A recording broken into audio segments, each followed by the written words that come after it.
한편 물밀듯이 북상하는 왜군에 대해서 육지에서 거둔 값진 승리가 있었으니 바로 해유령에서의 승리였다. 5월 중순 부원수 신각은 흩어진 군사를 모아 해유령에서 왜군을 기습, 왜군 100여 명을 물리치는 전과를 거두게 된다. 그러나 육지에서의 관군의 첫 승리는 어이없는 모함극에 빠져들게 되는데 바로 비극의 장군 신각이 그 주인공이다.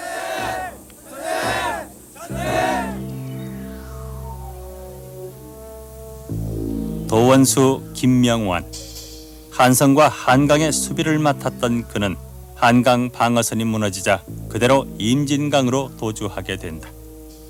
그러나 부하인 신각이 자신의 뒤를 따르지 않고 전공을 세우게 되자 이를 시기하여 모함하는 글을 조정에 올린다. 도원수 김명원 아래나이다. 부원수 신각은 방자하여 멋대로 양주로 도주했사오며 신의 명령에 복종치 아니하여 도저히 군유를 바로잡기 어렵겠나이다. 부디 국법으로 엄히 다스려 주시옵소서. 무엇이 이런 고얀 나라가 어지러운 이때 나가 싸우지 못할 망정 방자한 행동으로 군유를 물랑케 하다니 당장 선전관을 보내어 신각의 목을 치게 하라.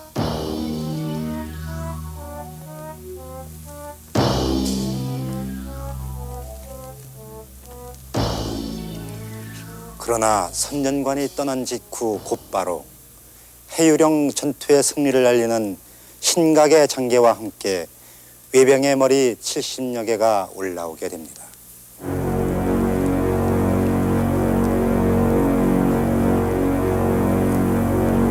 부원수 신각 아래나이다. 신은 이양원 이혼 등과 함께 해유령에서 적을 맞아 싸워 적의 목 70여 굽을 베었나이다. 이런 표현이 여봐라. 선전관을 보내어 신각의 처형을 중지시키라. 피난 중에 있었던 조정의 상황은 한치 앞을 예측할 수 없는 형국이었고 비극의 장군 신각은 이미 운명을 달리하고 있었다. 한편 한성을 확보한 왜군은 조선 팔도를 분할하여 점령한다는 결정과 함께 북으로 향해 진격을 개시한다. 제1군 도니시부대 평안도, 제2군 갓도부대 함경도,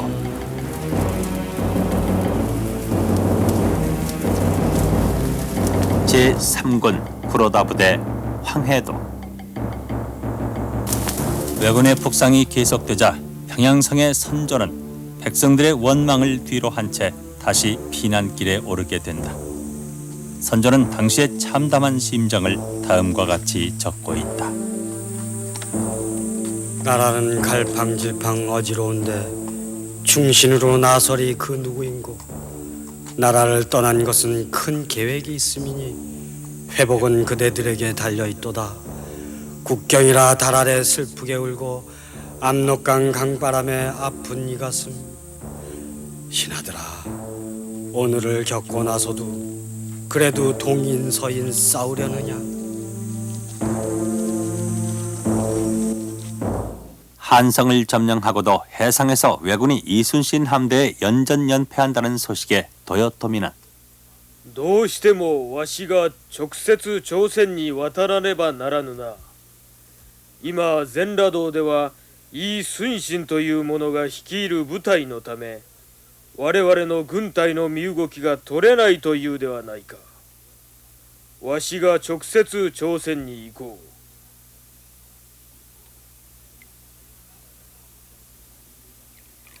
그러나 이순신을 제거하기 위해 조선으로 건너가겠다는 도요토미에게 제동을 건 인물이 있었다. 도쿠가와 이에야스. 일찍이 도요토미와 대립관계에 있었던 도쿠가와는 도요토미의 전국 통일에는 협조했지만 조선 침략을 반대해왔다. 더구나 이런 상황에서 도요토미가 조선으로 건너갈 경우 부하인 자신도 함께 가야 할 것이기 때문에 그는 도요토미의 조선행을 극구 만류한다. よかろう。それではすぐにでも国中の船を一つ残らずかき集め、イ・スンシンを殺せ。イ・スンシンを消した後、この豊臣秀吉が朝鮮に出陣しよう。전나무! 이때 선봉장을 맡았던 인물이 왁기작가 야스하루. 수륙의 명장으로 도요토미의 특명을 받은 그는 70여 척의 기동 함대를 편성, 이순신과의 격전을 벌이기 위해 몰려왔다. 이순신은 5월 29일 사천 해전에서의 총상으로 어깨를 제대로 사용할 수가 없었다. 전란의 와중에 어깨의 상처로 시간을 유예할 수는 없었고, 이순신은 항해하는 갑판 위에서 바닷물에 뽕나무째를 풀어 치료를 해야만 했다. 해상에서 명성을 떨쳤던 명장도 총탄의 상처를 이길 수는 없었고, 이후 이순신은 허약 체질로 바뀌어 위경련 등으로 오랫동안 고생을 하게 됐다고 난중일기는 전한다.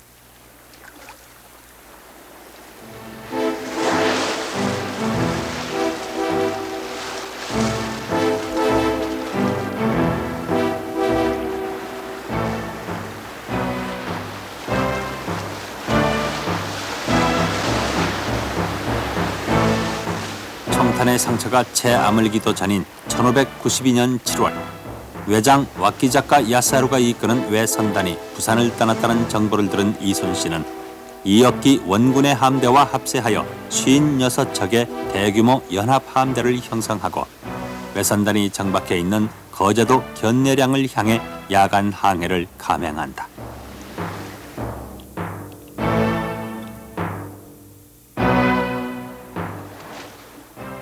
지금의 거제 대교가 위치하고 있는 견내량 해협은 수심이 얕고 그 길이가 4km, 너비가 400m를 넘지 않는 협소 지형이었기 때문에 견내량에서 전투를 벌일 경우 거대한 판옥선과 거북선에게 불리하게 돼 있다.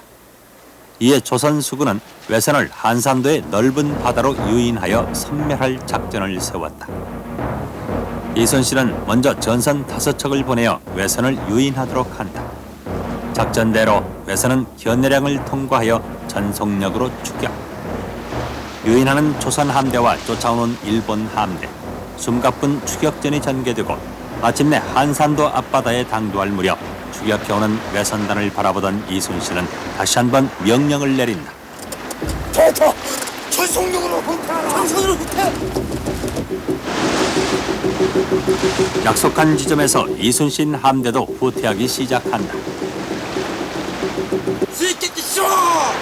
수익객기 싫어!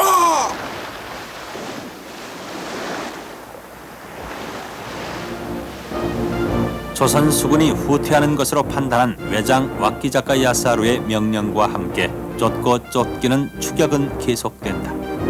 드디어 외선이 한산도 앞바다에 이르자 후퇴하던 이순신 함대는 일제히 180도 회전 외선단을 향해 돌아선다.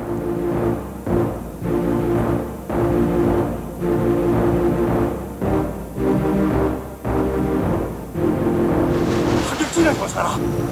하객진을 형성하라! 하객진을 형성하라! 야연전투! 야연전투! 외선을 향해 하계 날개 모양으로 에워싸며 공격 태세를 갖춘다.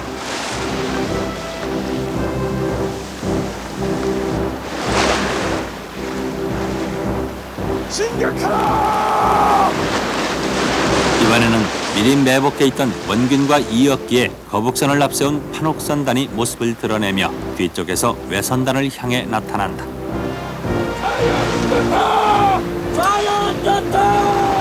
원균의 함대도 하객진을 형성하며 돌진해 들어간다. 드디어 임진해전 최대의 하이라이트인 한산해전의 쌍하객진이 펼쳐진 것이다.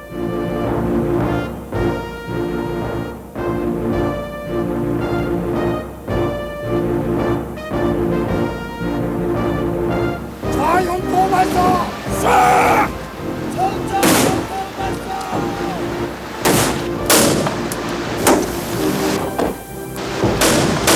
적선이 삼두에 선 채 앞뒤로 외선을 둘러싼 조선 함대에서 총통 발사가 시작되고 외선들은 도망갈 수조차 없는 상황에서 순식간에 화염에 휩싸인다.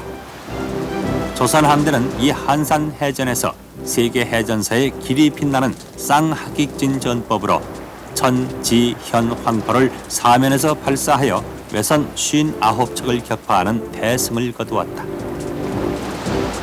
이 한산 해전은 당시 접근전을 위주로 싸우던 종래 해전 방식과는 달리 세계 최초의 순수 함포전이었다. 왜군은 한산 전투에서 수군의 최정예 부대를 잃게 되고 제해권을 완전히 상실하게 된다.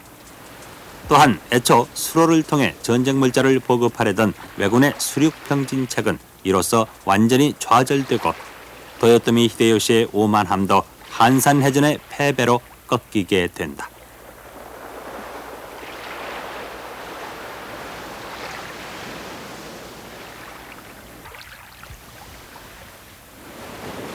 한산도.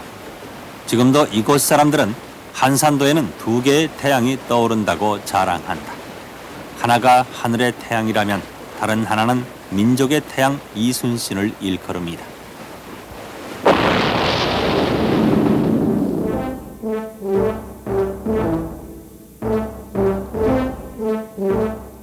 이순신은 한산 해전의 승리에 연이어 안골포 해전에서 외선 21척을, 부산포 해전에서 외선 100여 척을 격파한다. 이순신의 연이은 승리의 원인은 무엇이었던가? 당시 우리 수군이 사용했던 한 무기의 성능을 살펴보자.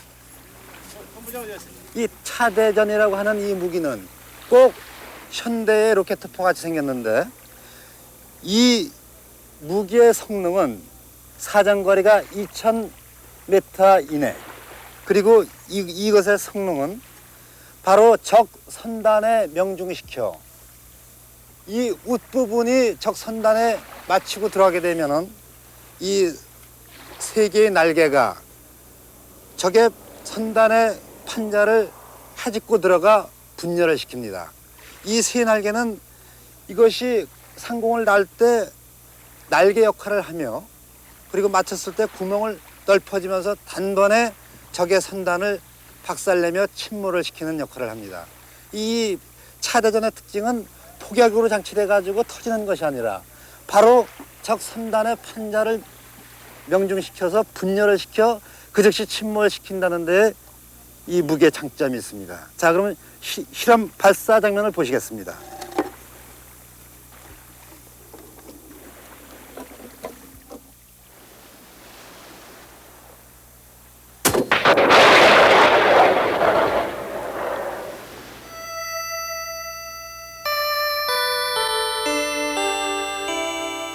사력을 다해 죽기로 싸워왔던 조선 수군들의 당시 진중 생활은 어떠했는가?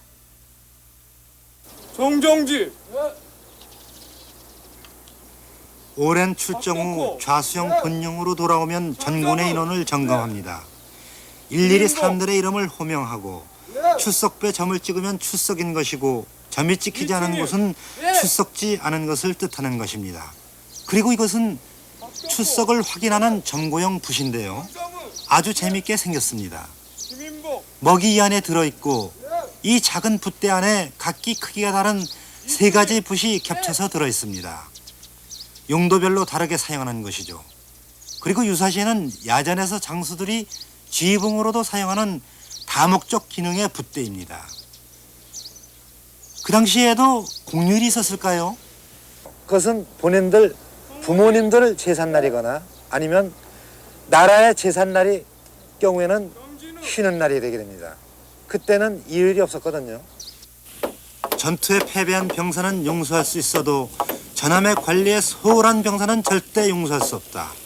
전함 관리에 관한 이 원칙은 그 당시 수군의 추상 같은 불문율이었습니다. 네, 이렇게 배 및 판자에 연기를 흠뻑 씌워주는 것이 수군들이 하는 중요 업무 중에 하나입니다. 매월 금음과 보름에는 수군들이 이 배 및 판자에 연기를 흠뻑 씌워주는 작업을 하는데, 만약에 이 규정을 어기고 배 밑이 썩거나 파손됐을 경우에는 이 담당 책임자가 면포 70필에서 115필까지 책임 편성해야 합니다. 네, 이 판옥선 배 밑에는 이렇게 수군들의 식량가마가 보입니다. 항해 기간이 짧을 때도 있지만 비상시를 대비하여 한 달분의 식량을 이렇게 충분히 저장해 놓고 다닙니다. 네, 지금 수군 군사들이 뭔가 재밌는 놀이를 벌이고 있네요. 오랜 항해에 지치거나 비 오는 날이면 바다에서 이렇게 재밌는 종정도 놀이를 벌이고 있는데요.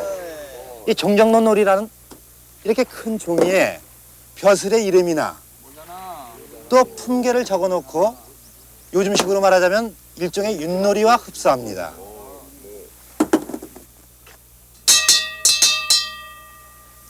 네, 이것은 탁이라고 하는 비상신호용 종입니다. 네, 이 벽에 걸려있는 이 종이봉지들은 수군들이 항시 사용할 수 있는 비상상비약 약재들입니다. 네, 이 판옥선에는 심약이란 벼슬에 군의관이 타고 있었는데요.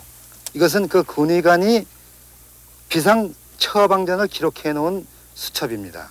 그리고 이 약재들로는 이 빨간 자갈같이 생겼죠. 이건 혈사라고 하는 것으로 부상 부위를 치료하고 갑옷에 물들이는데 사용되기도 하는 광물성 약재입니다.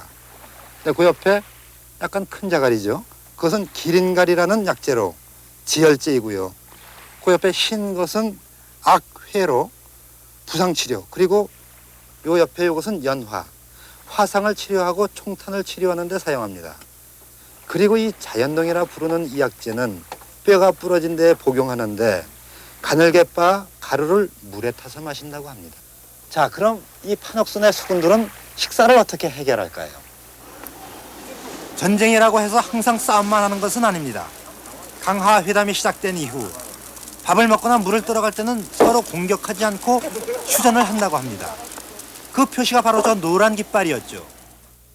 수군의 풍습은 여러 가지 재미있는 게 있는데 우선 전쟁을 했을 때 치료 방법 민석의료입니다. 이 전쟁에서 팔이 끊어지거나 배가 갈라져서 큰 상처를 입어서 죽게 됐을 때 이 황소의 배를 가릅니다. 그래서 우선 그 오한 이것을 방지해야 되기 때문에 그 환자를 그 뱃속에다 집어넣어요. 황소 뱃속에다가. 그래가지고 이 보호합니다. 그리고 뽕나무 그 뿌리에서 실을 뽑은 그 실로다가 상처를 꿰매죠.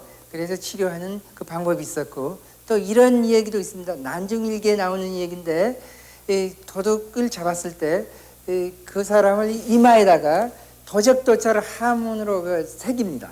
그래서 평생에 그 사람이 도적이라는 걸 표시하는 그런 풍습이 있었죠.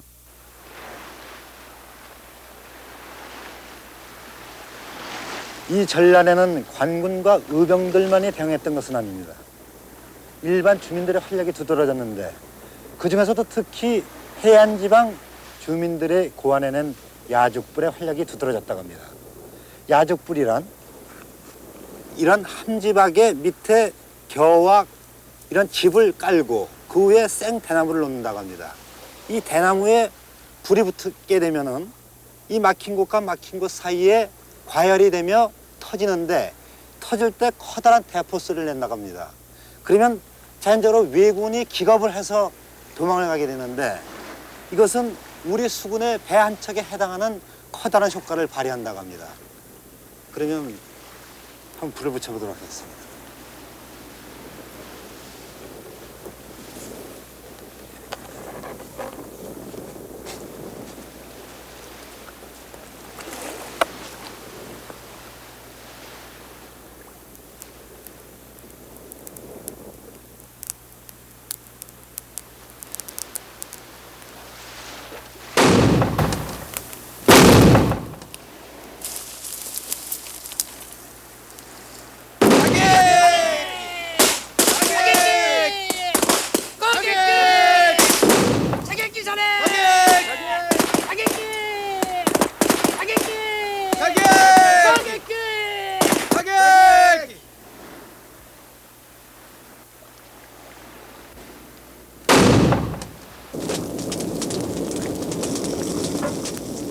해안 주민들에게 야죽불 작전이 있었다면 육지의 주민들에겐 청야 작전이 있었습니다. 청야 작전이란 왜군이 식량을 구하러 마을을 침입해 오면 식량을 구하지 못하게끔 식량 창고의 노적갈이나 집은 불질러 버린 채 주민들은 산으로 숨어버립니다. 그러면 식량을 구하러 나온 왜군은 자연히 굶주림을 당하게 됩니다.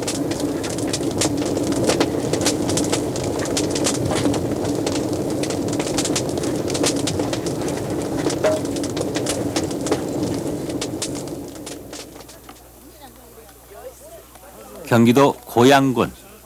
이곳에는 당시 여인들로 조직된 특이한 부대가 있었으니 최초의 여인 부대인 밥할머니 부대였다. 밥을 지어 전투에 참여했던 이 여인 부대의 지휘자인 밥할머니. 박시성을 가졌던 밥할머니는 전란이 일어나자 집안의 쌀을 풀어 삼각산 일대의 의병들에게 밥을 대주게 되는데 그래서 사람들은 그녀를 밥할머니라 불렀다.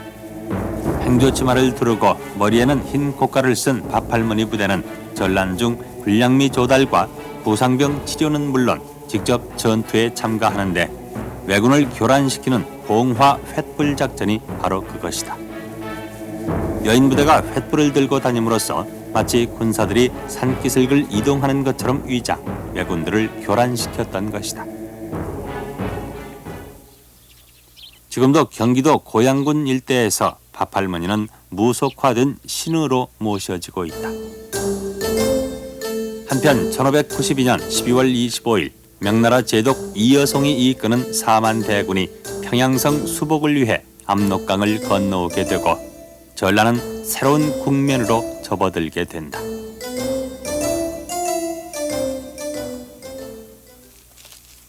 평양성. 당시 이곳에는 왜군 제1진 고니시 육기나가 부대가 주둔해 있었는데 장기간의 전투에 지친 왜군은 평양성 입성을 기점으로 급속하게 전력이 약화돼 갔다. 이에 때맞춰 결정된 명나라의 참전은 왜군에게 큰 고통을 안겨주게 된다. 그러면 여기서 잠시 당시 이곳에 있었던 비련의 여인에게로 가보자. 오다 줄리아. 평양에 입성한 고니시는 거리에서 한 양반집 소녀를 잡아오게 된다. 예쁘고 영리했던 이 소녀는 일본에 있는 고니시의 부인에게 선물로 보내지게 되는데 독실한 가톨릭 신자였던 그의 아내는 소녀에게 세례를 받게 하여 줄리아란 이름을 얻게 한다.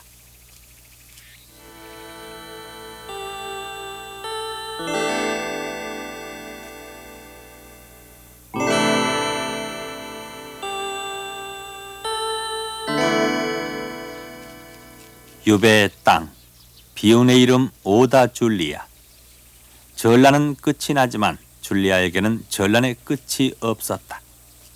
7년 전란이 끝나고 정권을 장악한 도쿠가와 이에야스의 가톨릭 탄압으로 줄리아의 또 다른 고난이 시작된다.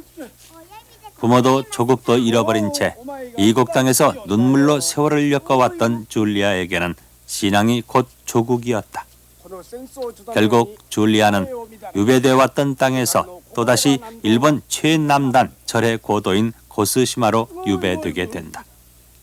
줄리아는 유배의 땅 고스시마에서 고국에 대한 그리움을 신앙에 의지해 살다가 60세의 나이로 비운의 생을 마친다. 1972년 10월 일본 고스시마에서 한 줌의 흙으로 고국에 돌아온 줄리아의 영혼이 이곳 절두산 성지에 안치되게 되니 그녀가 고국의 땅으로 돌아오기까지 무려 300여 년이 걸렸던 것이다.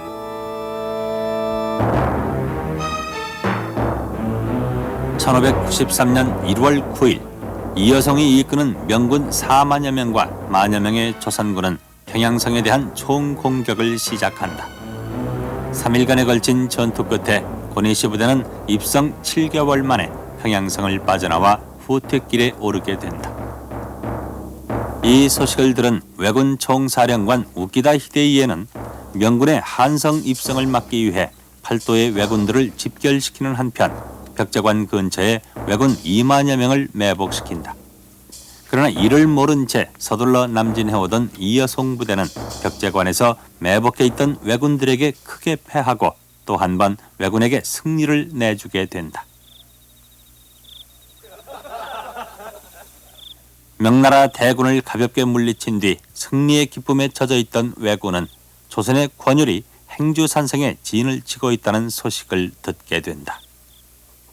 勝ち目はあるのか。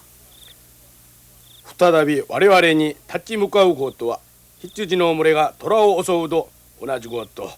朝鮮のゴンニュルという将軍がこの環状付近に陣を張ったということだが、コニュルは手強い相手でごじゃる。 3만 대군을 집결 행주산성 공격을 명령한다. 행주산성은 한성 방면으로 들어오기 위해서는 꼭 통과해야 하는 교통의 요지로 삼국시대부터 전략의 요충지로 알려져 왔다. 당시 전라도 순찰사였던 권율은 평양성을 탈환했다는 소식을 듣고 명군과 합세하여 한성을 수복하기 위해 북상하게 되지만 명군이 벽제관에서 패하고 물러가자 2,300여 명의 군사를 이끌고 이곳 행주산성으로 들어오게 된다. 당시 행주산성은 작은 토성이었다. 외성이 없는 이곳을 방어하기 위해서 먼저 목책을 세운다. 해전에서 이미 위력을 발휘한 바 있었던 총통들을 요소요소에 배치시키고 활과 창검을 손질하는 등 전투를 대비해 만반의 준비를 갖추게 된다. 이미 전라도 이치 전투에서 왜군을 크게 격퇴시켰던 권율은 파견했던 척후병으로부터 왜군의 공격이 임박해 왔음을 알게 되고 토성의 지형을 살피고 익혀 전술 수립을 위한 작전 회의를 계속한다. 산성의 서북쪽은 용감한 승장 처영이 지휘하는 승병들을 배치하고 성문 쪽은 그 중요성만큼 노련한 조경이 막도록 한다. 한성을 점령하고 있던 왜군 총사령관 우키다 히데이에는 임진년 이치 전투에서 권율에게 패한 전세를 만회하기 위해 회장 7명이 지휘하는 3만여 명의 병력을 이끌고 행주산성으로 진격해 들어온다. 왜군의 접근을 막기 위한 목책. 조총에 비견드는 소총인 승자총통. 당시 최신 무기였던 비격진 철뢰. 해상에서 이미 그 위력을 발휘했던 화포. 오늘날의 수류탄의 원조인 발화통. 전통 무기인 화살부대. 임진난중 변희중이 발명한 화차.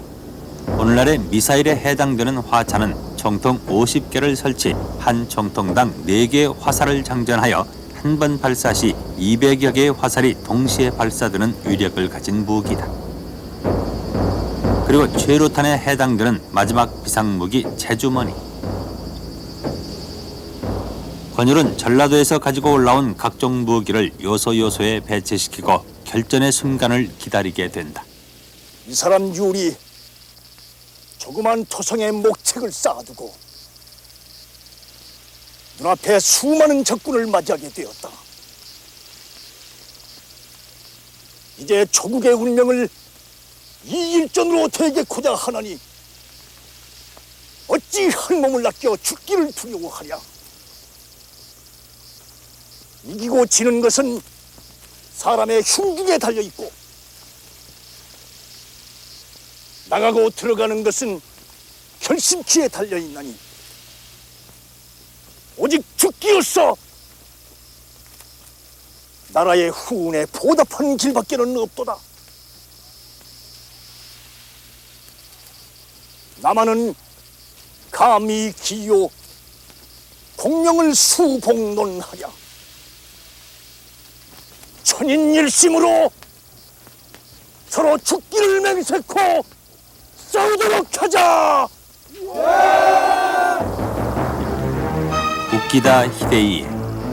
19살의 왜군 총사령관인 그는 조선 침입 이래 처음으로 직접 전투에 나서게 된다. 평양에서 퇴각해온 고니시 유키나가도 참가했다. ゴンニュルよ、よく聞け。今日の戦はお前の首を取り、昼飯は三条で楽しむ。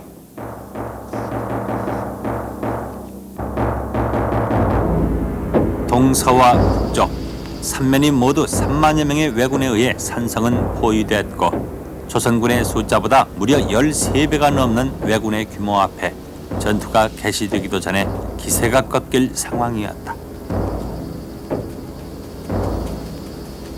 그런데 목을 베라! 보라! 도망치는 자는 저렇게 뵐 것이다! 개인 공격기! 이 30보 가까이 올 때까지 쏘지 말라! 그리고 내가 북을 3번 치거든 공격토록 하라!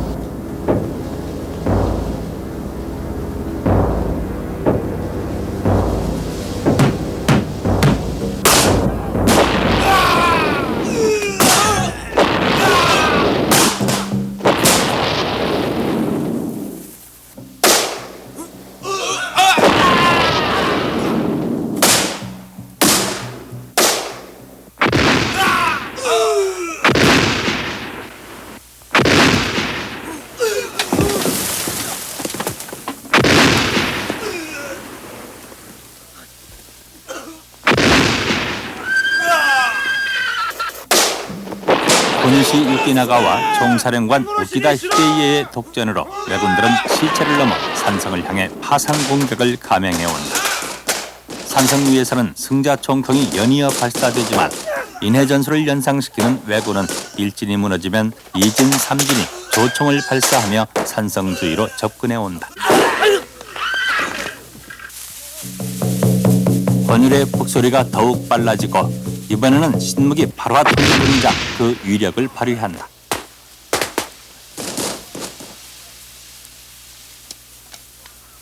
뒤이어 비격진 철류가 등장하여 발사되자 철편이 순식간에 사방으로 터지며 위력을 발휘하나 금방 동인하고 이어서 화차가 등장한다.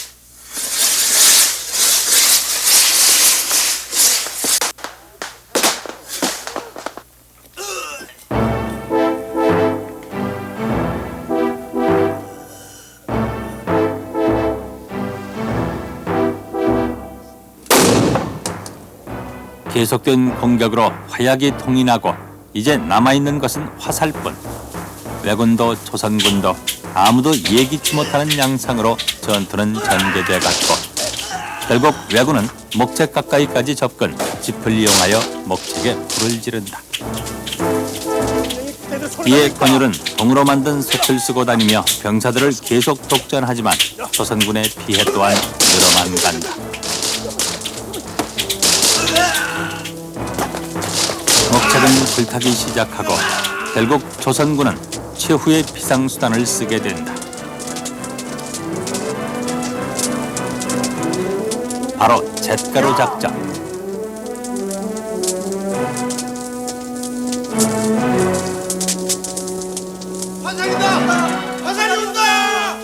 성안의 조선군들이 마지막 사력을 다하고 있을 때 기적과도 같은 일이 일어난다.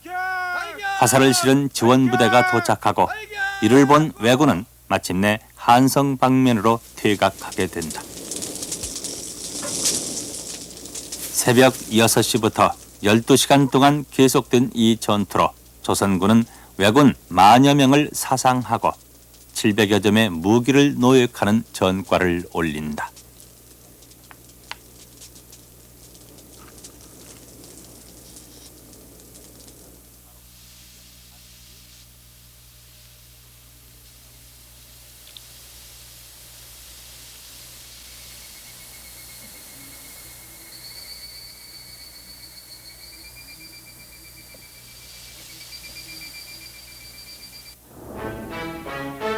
행주 대첩이라 불리는 이날 전투는 조선군도 전혀 기대하지 못했던 임진왜란 최대의 빛나는 승리 중의 하나였다. 이 행주 전투의 승리로 전세는 역전. 그로부터 2개월 뒤 왜군들은 점령 11개월 만에 한성을 버리고 퇴각의 길을 걷게 된다.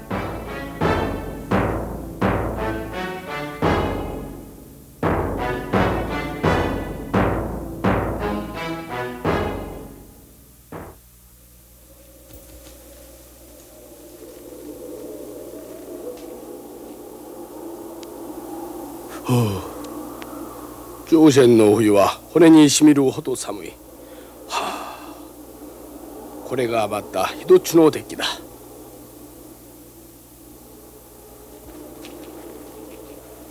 오랜 전쟁에 시달려온 왜군에게 가장 무서운 적 중에 하나가 바로 이 조선의 추위였습니다.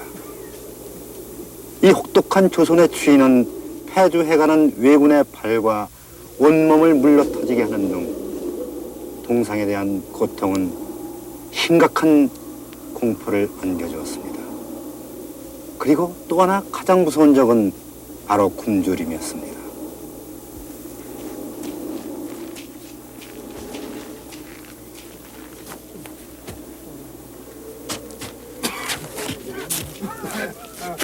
평생 추위를 느껴본 적이 없었던 왜군들에게 조선의 추위는 참을 수 없는 고통이었다.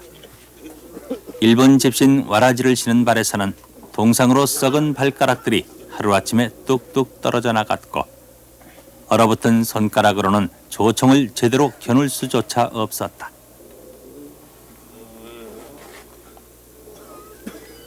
부산에는 도요토미 히데요시가 보낸 군량미가 3만 석이 도착해 있었으나 의병들에 의해 보급로가 차단되자 하루에도 수십 명의 왜군들이 굶주림으로 쓰러져 갔다.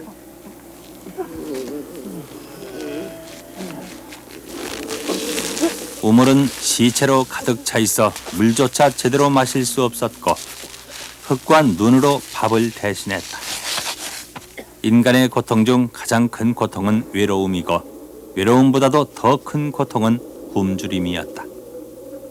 이렇듯 도요토미 히데요시의 무모한 침략은 조선인뿐만 아니라 왜군 측에도 죽음의 고통을 몰고 왔다. 결국 상황이 불리하게 돌아가자 견딜 수 없었던 왜군은 강화회담을 유도하기에 이르른다.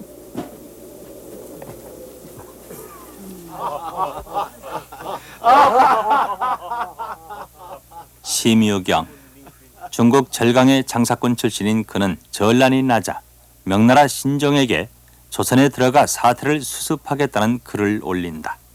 이후 그는 명나라와 왜군의 입장을 교묘히 이용, 조선인은 제외시킨 채 강화회담을 이끌어간다.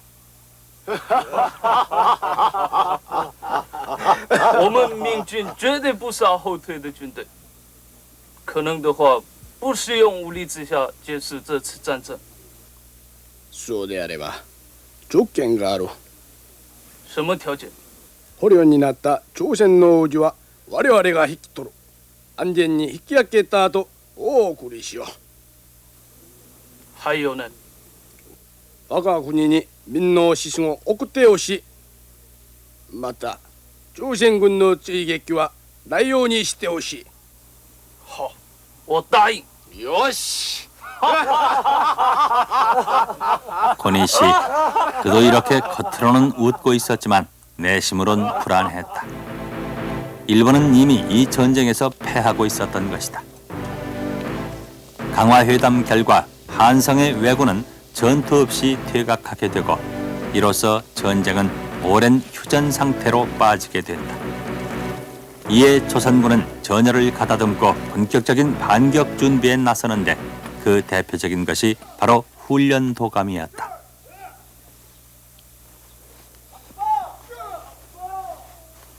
네, 오늘이 무슨 날인지 아세요? 오늘이 바로 직업군인을 선발하는 날입니다. 종전의 군제를 개편하고 군대를 정예화하기 위해서 훈련 도감에서 우리나라 역사상 최초로 임진왜란 전란 중에 직업군인을 선발했다고 하는데요. 재밌는 게 있습니다.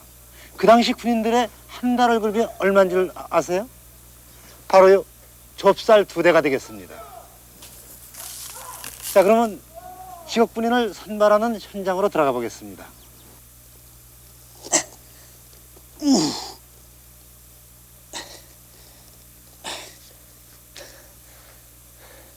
직업군인을 선발하는 시험 중에 첫 관문으로 이렇게 큰 돌, 즉 들돌을 들어올리는 시험이 있습니다. 이것은 농경사회에서 유래됐다고 하는데 일꾼을 정할 때 이 들돌을 어깨 높이만큼 들어올리게 되면은 온품삯을 지급하고 그렇지 못할 경우에는 반품삯으로 정한다고 합니다. 직업군인을 선발할 때도 마찬가지인데요. 이 들돌을 들어올려서 어깨 너머로 뒤로 넘겨야 합격. 그렇지 못할 경우는 그 자리에서 낙방이 됩니다. 지금 한번 들어보죠.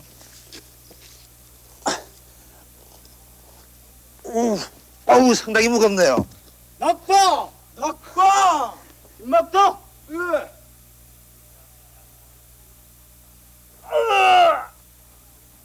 낙방! 낙방! 부두개!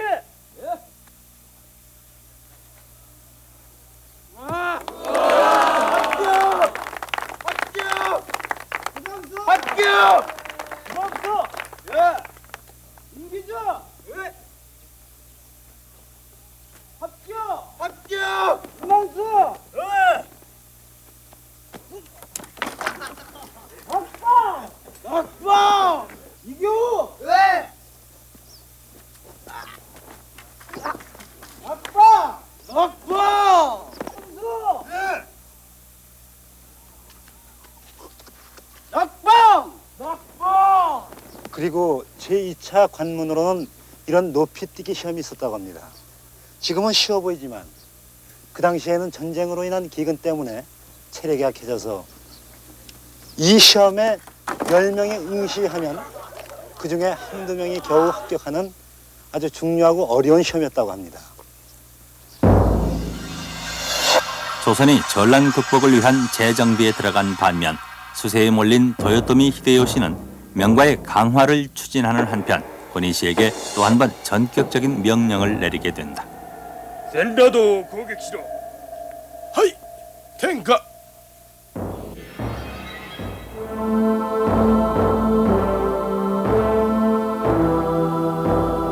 전라도로 넘어가는 길목이었던 이곳 진주성은 임진왜란 당시 두 차례 치열한 전투가 벌어졌던 곳이다.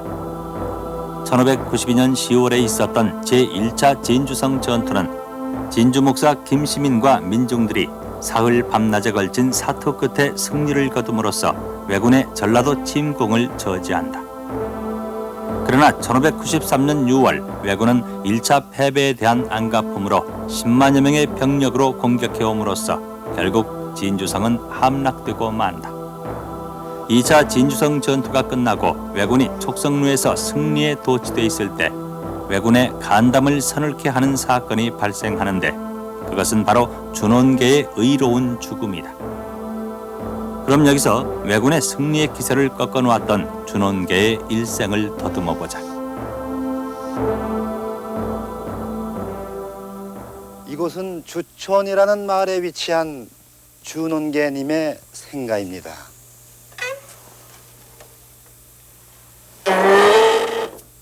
논계는 1574년 9월 3일 주씨 집성촌인 이곳 주촌에서 태어나게 되는데 갑술년, 갑술월, 갑술일, 갑술시라는 특이한 사주를 받고 출생하게 됩니다.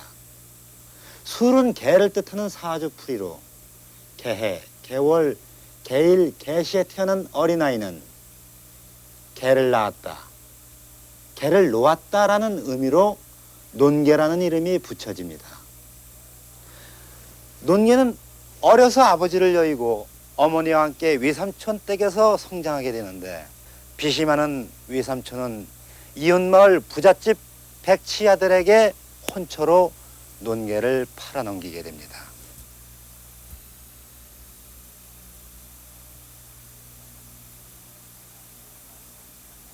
이 사실을 알고 논계 모녀는 야밤에 몰래 도망을 가게 되는데 이런 사정을 모르고 가마를 보낸 백제의 아버지는 대노하여 이들 모녀를 관가에 고발하게 된다. 당시 이 사건을 맡았던 인물은 장수 현감으로 있었던 최경회였다. 그는 처음에는 논계 어머니 박씨에게 노비 생활 5년의 처분을 내리지만 사또, 저희 모녀는 억울합니다. 어떻게 얼굴도 모르는 집으로 가야 된단 말입니까?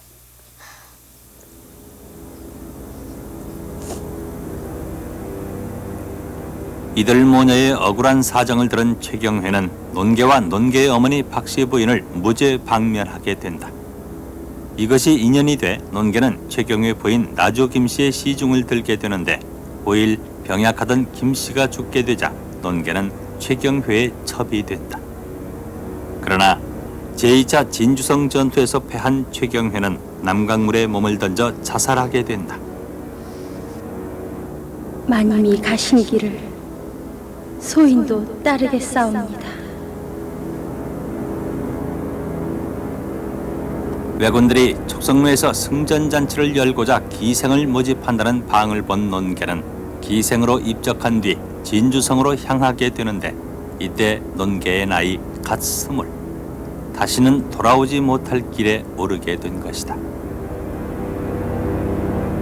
의기 준원계, 그녀의 의로움은 지금도 의암을 휘감아 흐르고 있을 것이다.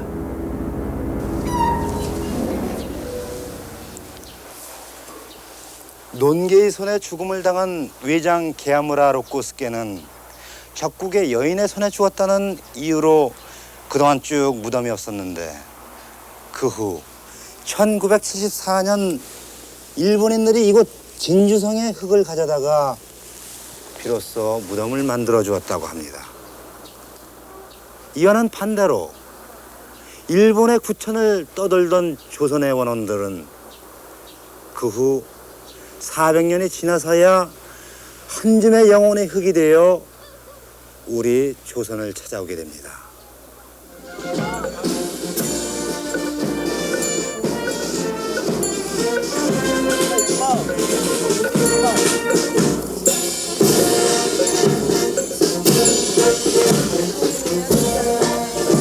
지금 제가 와 있는 이 현장은 우리가 혹독하고 치욕스럽게 겪었던 400년 전의 역사가 지금 이 시간 이 순간에도 그대로 살아 증언이 되고 있습니다. 자리를 충분히 남겨놓고 오시는 대로 자리에 모시도록 그렇게 해주시기 바랍니다. 소금에 절여져 전리품으로 보내졌던 조선 사람들의 코와 귀. 무려 12만 6천여 명의 영혼이 400년이 지난 지금에서야 고국으로 돌아왔다.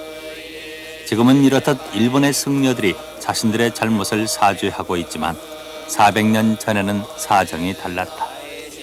그때는 승려들조차 공격부대에 참가, 사륙과 약탈을 서슴지 않았던 것이다.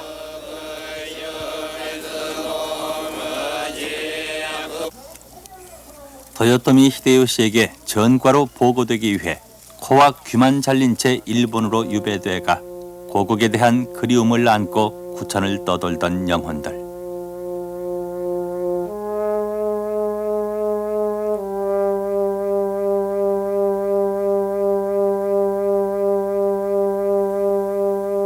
당시 왜군들은 자신들의 전과를 확대 보고하기 위해 심지어는 산 사람의 코와 귀까지도 잘라갔던 것이다. 한 평도 안 되는 고궁의 땅을 찾아온 까마득한 세월을 죽어서 돌아온 12만 6천 명의 영혼들. 죽어서 사죄를 받는 영혼들은 어떨까요?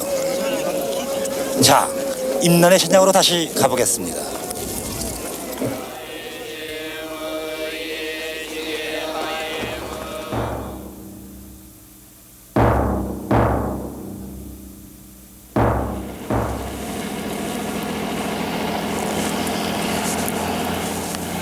지금의 거제대교 아래 위치한 견내랑 해협입니다. 도요토미 히데요시의 명령을 받은 왜군 10만여 명은 전라도를 치기 위해 이곳 견내랑으로 몰려오나 당시 이순신 장군이 지휘하는 수군은 1만여 명. 만약 이 견내랑이 밀릴 경우 곧바로 서해안까지 뚫릴 것을 염려한 이순신 장군은 폭이 좁은 이곳 견내랑을 막아설 것을 결심합니다. 3년 8개월 동안 이순신 장군은 폭이 좁은 이곳 견내랑을 철통같이 봉사하게 되는데 요지부동 왜군의 견내랑 접근이 불가능했던 왜군은 잔꾀를 쓰게 됩니다. 바로 그 잔꾀는 이순신 장군을 겨냥한 첩보전입니다.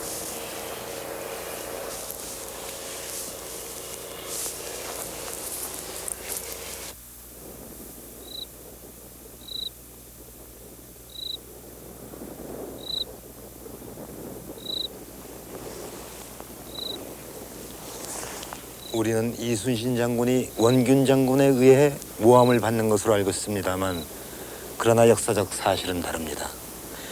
간견 왜군의 정보 공작은 통탄스럽게도 조정에까지 손길이 뻗쳤고 외장 권희시는 이순신 장군의 제거를 치밀하게 계획하게 됩니다.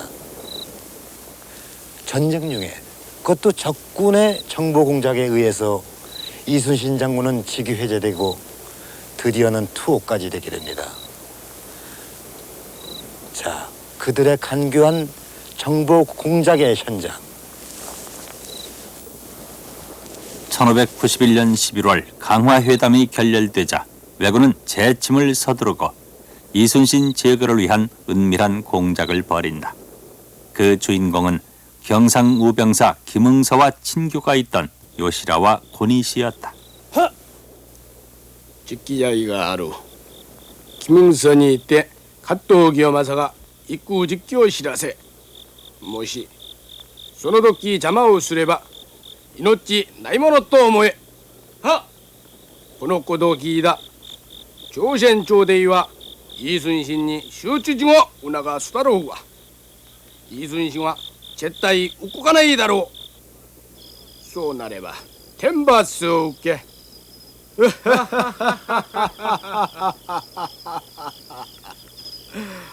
그 내용은 1월경 동남풍이 불면 고니시와 대립관계에 있었던 가토오가 바다를 건너올 것이니 이순신으로 하여금 바다로 나가게 해서 가토오를 없애달라는 것이었다. 고니시의 명령을 받은 요시라는 평소 친분이 있었던 김응서에게로 향한다. 김응서, 당시 경상 우도병마사이던 그는 일찍부터 고니시와 왕래가 있었고 고니시가 조선의 정보를 흘릴 때마다 이용되어 왔던 인물이다. 요시라의 정보를 들은 김응서는 급히 한성으로 향하고 이 소식은 윤두수의 동생 윤근수에게로 전해진다.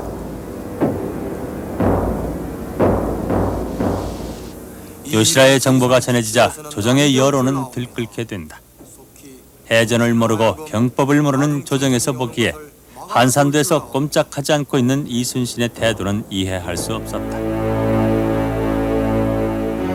바로 코앞에 있는 왜군들의 근거지 부산만 친다면 문제는 간단할 것 같았다. 설사 아무리 어려운 상황이 있더라도 이순신이라면 해낼 것 같았다. 이러한 차에 가토가 오고 있다는 소식까지 전해지자 조정에서는 계속하여 출전을 명령하는 교서가 내려오게 된다.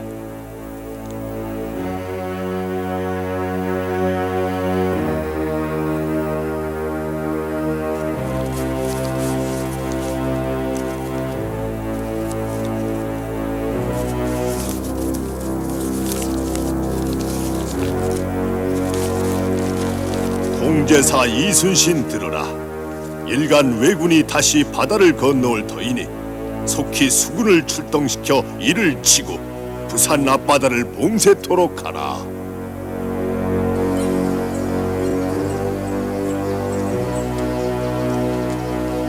교서를 받은 이순신은 고민에 빠져들게 된다. 적의 정보만을 믿고 군사를 움직인다는 것은 있을 수 없는 일이었다. 부산은 병법에서 말하는 사지였다. 또 다른 이유는 만일 동남풍이 불 경우 대마도에서 부산까지 오는 데는 7시간가량이 걸린다. 그러나 한산도에서 볼 때 동남풍은 역풍이므로 부산까지 가려면 하루 반에서 이틀이 걸린다. 그렇다면 미리 기다리고 있다가 가도의 군을 쳐야 할 것이지만 거제도 남단은 암초가 많고 풍랑이 세여서 해가 정박한다는 것은 불가능했고 가덕도 방향으로는 이미 왜군의 소굴인 외성들이 들어서 있었기 때문에 이곳으로 가는 것도 불가능했다. 그러나 무엇보다도 가토오는 고니시가 전해준 날짜보다도 훨씬 앞질러 이미 부산에 도착해 있었던 것이다. 이에 조정에서는 이순신을 잡아올릴 것을 명령하게 된다. 이순신은 조정을 속였으니 임금을 업신여긴 묵은지 죄를 지었고 쳐들어오는 적을 치지 않았으니 나라를 배반한 부국지 죄를 지었도다. 이처럼 많은 죄가 있을진데 법에서는 용서가 없고 마땅히 사형에 처해야 할 것이니라.